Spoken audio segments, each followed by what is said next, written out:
안녕하세요. 떠드는 사람입니다. 잘들 계셨나요? 떠드는 사람 256화는 게임을 원작으로 한 영화 8번 출구에 대해서 떠들어 보도록 할게요. 이 영화는 일단 루프를 배경으로 하고 있습니다. 그래서 겉보기에는 단순히 루프에 갇힌 한 남자 이야기를 보여주는 것 같지만 실제로는 그보다는 좀 더 깊은 층을 가진 영화예요. 그러니까 배경은 지하철 복도입니다. 그 복도가 계속 반복이 돼요. 나갈 수가 없어. 길이 계속 반복되니까. 그런 지하철 복도라는 반복되는 공간 속에서 인간이 죄책감과 두려움, 그리고 변화의 가능성을 어떻게 마주하게 되는가에 대한 이야기를 하고 있습니다. 우선 영화는 같은 제목의 인디 호러 게임을 원작으로 하고 있어요. 저는 이 게임을 했었는데 이 다음 시리즈가 이제 8번 승강장이라고 있거든요. 저는 그 다음 시리즈를 좀 더 좋아합니다. 공략이거든. 그 공략을 하든 안 하든 공포를 막 볼 수 있어서 저는 그 8번 승강장을 더 좋아하는데, 어쨌든 이 8번 출구 게임은 정말 단순해요. 그러니까 그 필수 게임 중에 저주받은 명작 호러 영화가 하나 있거든요. PT라는 게임인데 뭐 정식 게임도 아니에요. 근데 그 게임이 너무 잘 만들어서 저주받은 레전드라는 명작이라는 소리를 듣는 게임이 하나 있습니다. 어떤 집이 하나 있고 그 집을 계속 복도를 맴돌아요. 그러면서 이상한 현상이 나타날 때까지 맴돌다가 그 이상 현상에 대응하는, 아니면 발견하게 되는 그런 과정들을 통해서 탈출을 하게 되는 게임입니다. 저는 이 8번 출구가 그 PT를 레퍼런스한 게 아닌가 하는 그런 생각도 해봤었어요. 좀 그 스타일이 비슷해서. 물론 PT가 훨씬 재밌지만 어쨌든 이 8번 출구 게임은 이상한 걸 보면 돌아가라 라는 규칙이 주어지게 되고, 플레이어는 그 똑같은 복도를 끝없이 걸으며 이상한 현상이 나타난지를 확인합니다. 게임의 목적은 그거인 거니까요. 이상한 점을 찾아내는 거. 뭐 포스터가 바뀌었다거나 아니면 사람의 얼굴이 좀 달라졌다거나 그런 미묘한 변화를 감지하지 못하면 플레이어는 다시 게임 처음 그 순간으로 돌아가게 돼요. 그러니까 이 8번 출구 게임은 이야기 어떤 그 내러티브보다는 감각을 다루는 그런 작품이 됩니다. 그래서 서사 자체가 없다 보니까 감정이나 설명을 할 필요가 없고 오직 관찰과 반복만 있는 구조예요.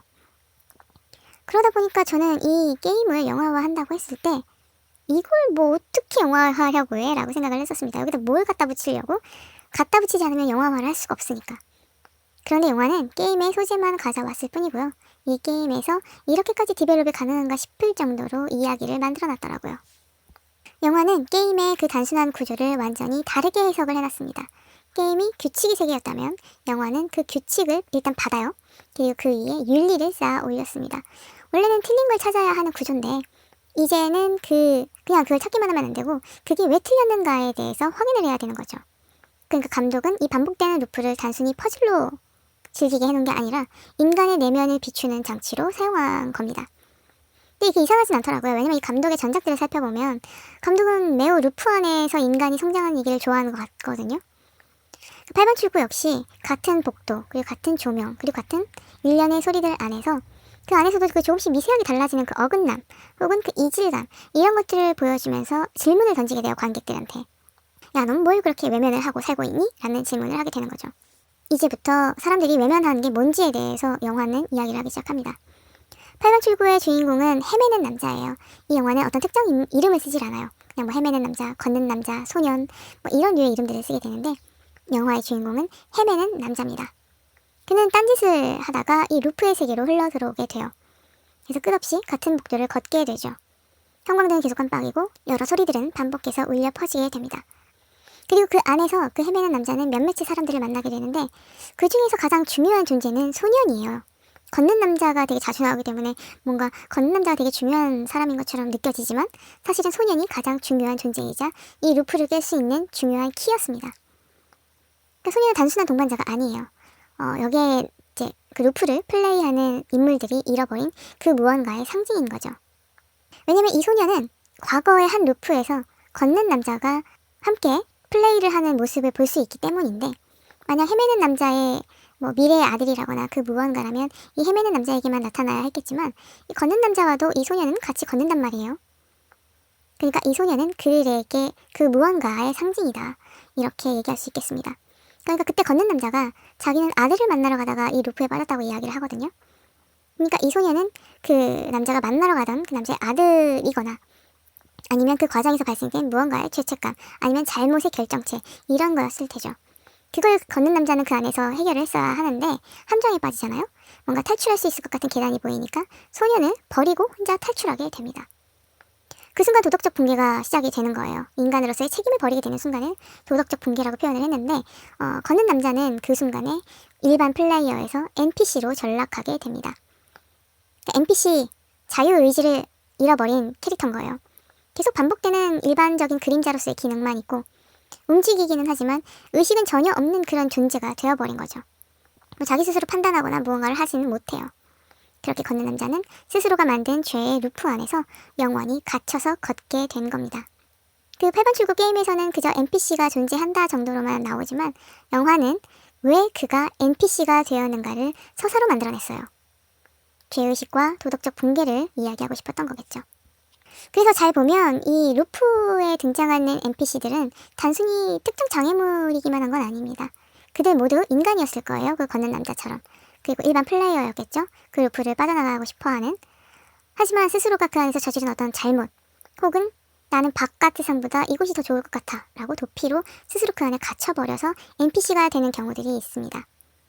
그러니까 이 루프는 어떤 사람을 잡아먹는 그런 공간인 게 아니라 스스로 죄책감에 갇힌 인간들이 계속해서 루프를 돌 때마다 날 생산해내는 그런 세계인 거예요.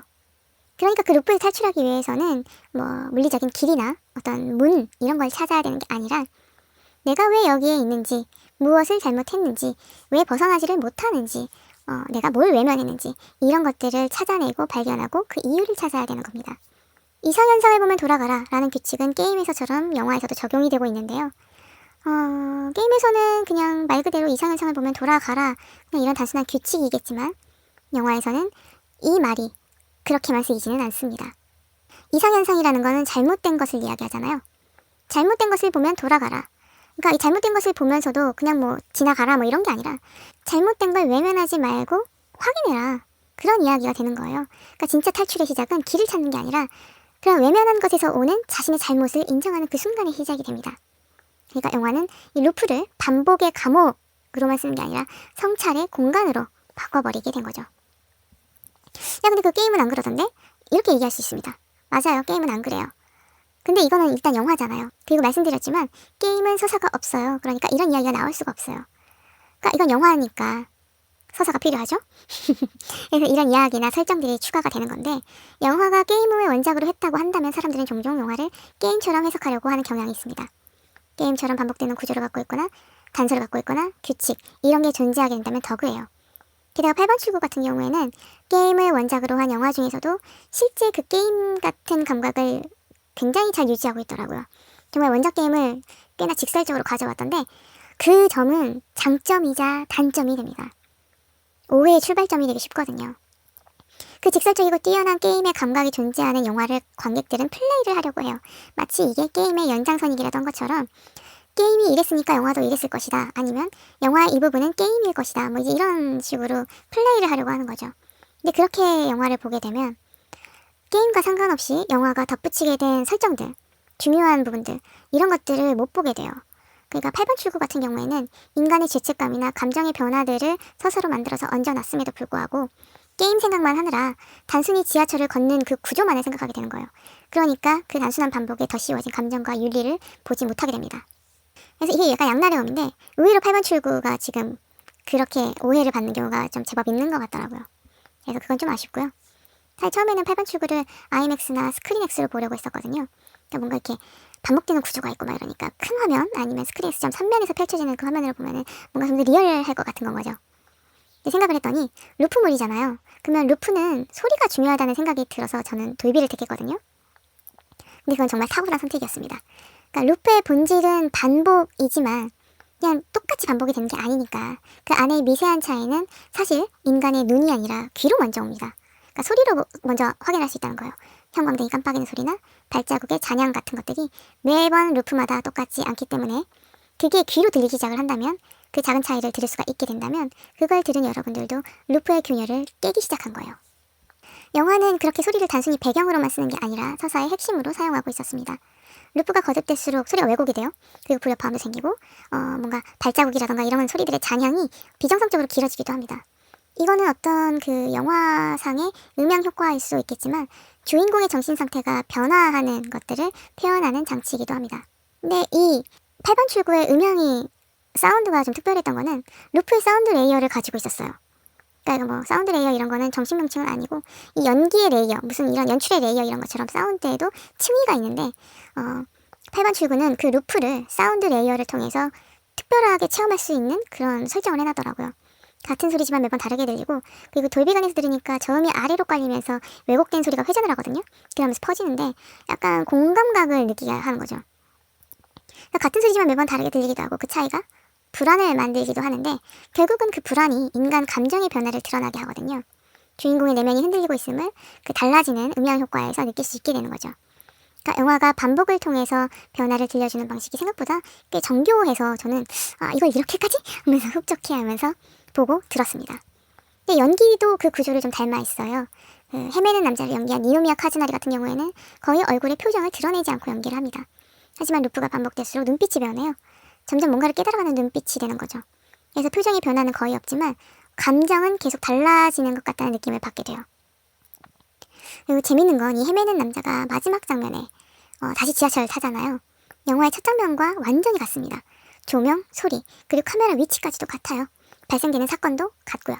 하지만 달라진 게 하나 있다면 그 헤매는 남자 그 자신이 달라진 건데 이제 그는 더 이상 외면을 하지 않습니다. 도망치지도 않고요. 그리고 누군가를 돕거나 구하는 사람이 됐습니다. 그 약간의 달라진 그 마음의 변화, 그 한순간에 외면을 하지 않고 한 발 나아가 도움의 손길을 내는 그 변화가 그 헤매는 남자에게는 루프의 균열을 만들어준 거죠. 그리고 그 균열의 틈 속에서 그가 원하는 출구가 생겨난 거예요.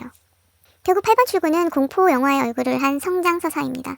그러니까 공포 영화라고 나왔기 때문에 거기다가 이제 8번 출구 게임이 호러 게임이다 보니까 영화도 공포, 호러 이런 게 있을 거라고 생각을 하고 공포라는 것에 초점을 맞춰버리게 되면 영화는 다소 힘들어할 수 있어요. 뭐 이렇게 특별히 공포가 나올 게 없거든. 물론 그 상황도 공포스럽고 중간중간에 놀래키는 장면들도 있기 때문에 그렇긴 하겠지만 게임이 틀린 걸 찾아라였다면 영화는 무엇이 왜 잘못됐는지를 직면하라라고 미션을 주는 영화이기 때문에 좀 다르죠. 그래서 게임은 눈의 경험이었다면 영화는 귀의 체험이었고 게임이 관찰의 세계였다면 영화는 감정의 세계였으니까요. 그러니까 이 영화가 게임에서 진짜로 확장을 시킨 건 그 게임에서 서사나 장르를 만든 게 아니라 사실상 모든 것이 배제되었던 단순한 그 게임에서 인간이 스스로를 용서하고 변할 수 있게 한다는 가능성을 부여했다는 게 진짜인 거예요.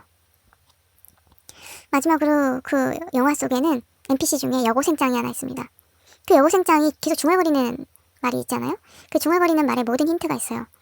계속 반복되는 삶이 어쩌고 저쩌고 여기가 더 좋을지도 몰라 어쩌고 저쩌고 이런 말들을 계속 하게 되는데 그 이야기는 그 복도 벽에 붙어있는 그림 하나와 일맥상통하게 됩니다. 바로 모리츠 코리넬리 애셔의 메비우스 띠를 기고 있는 개미들 그림인데요. 그 개미들이 계속 메비우스를 맴돌잖아요.